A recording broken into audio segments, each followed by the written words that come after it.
Hello! Welcome to Anime Mystics. I'm Roman, and tonight I am watching The Seven Deadly Sins, Season 2, Episode 19. So, last episode, King and Diane finished their fight with the, I guess you can call them golems of the two commandments.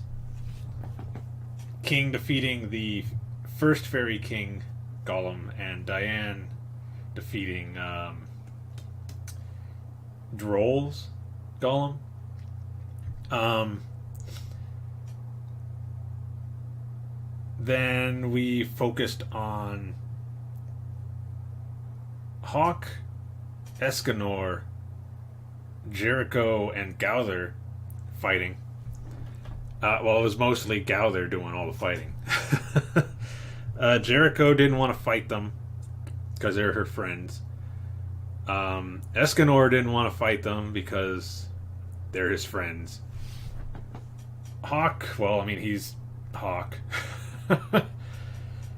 Gowther was the only one who really wanted to fight because he wanted to win this tournament and get a heart. That way he can finally understand like human emotion and stuff like that. Jericho tried to fight him, but she's too weak. I think Hawk said she had a fighting power of like 700 and something, while Gowther has like 3,000 something. So she was very outclassed. Hawk, he tried, but ultimately failed, like he usually does, except for like a couple of times where he's actually done something. Escanor, Gowther tried to use one of his powerful attacks on the nightmare ability, where he like puts like something in your mind that should keep you hopeless and unable to fight. Basically, we saw Escanor's backstory with this. I guess he was a prince, and his brother was very like jealous of him because their parents would always, I guess what they call it, dot on him or something like that. But when his brother was beating him with like a stick, Escanor, his I guess it's a curse awoken, and he grabbed his brother's arm and broke it unintentionally, but he broke it, and then he had to flee the kingdom because everybody wanted to kill him. This one woman named Rosa, I guess, saved him, got him out of the city. Later on, they show him killing a monster when he's older, and that's when Merlin and Meliodas find him. Merlin does all the talking, asking him if he wants to join their knighthood or something. Obviously, he does, because at that moment he basically, I guess Merlin looks a lot like Rosa, so he went with them. And later on, he falls in love with her. Then that's when the nightmare comes in.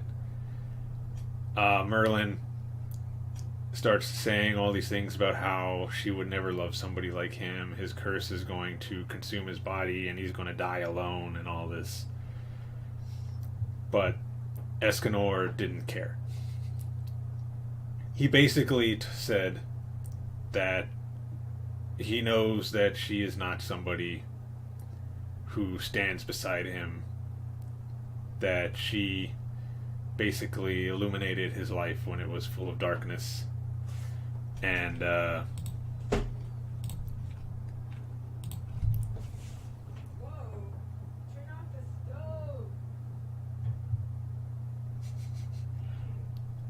and he makes like basically an artificial sun in his mind, and it awakens his ability. It's just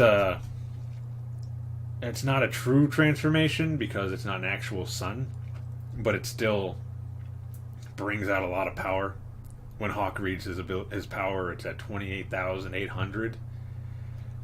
Gowther pretty much figures, you know what, I'm still going to win this because this is only going to last maybe a couple of seconds at most.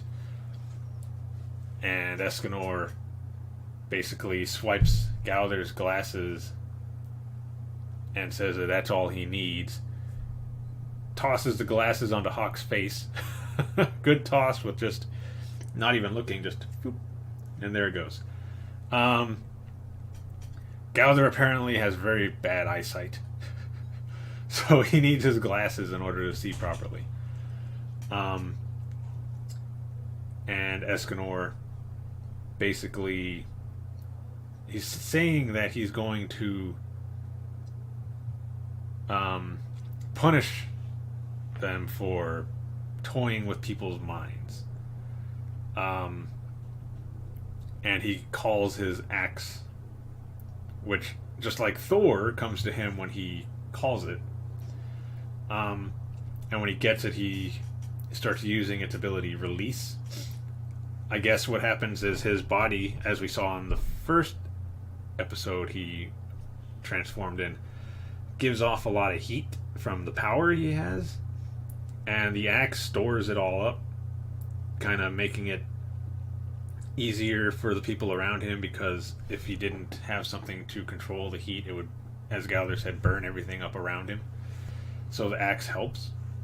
And when he uses Release, it releases all of the energy that was stored in it into one powerful attack. Gowther uses one of his abilities, a blackout arrow or something like that. It's kind of like a homing attack, because he doesn't really have to look at him. He just has to know who he's attacking, and the thing will go up to them and, automatically. So Escanor throws down his orb, and Gowther fires his arrow. And when the smoke clears, Escanor is hit with the arrow in the chest, collapses to the ground, and Gowther is talking about how he's won.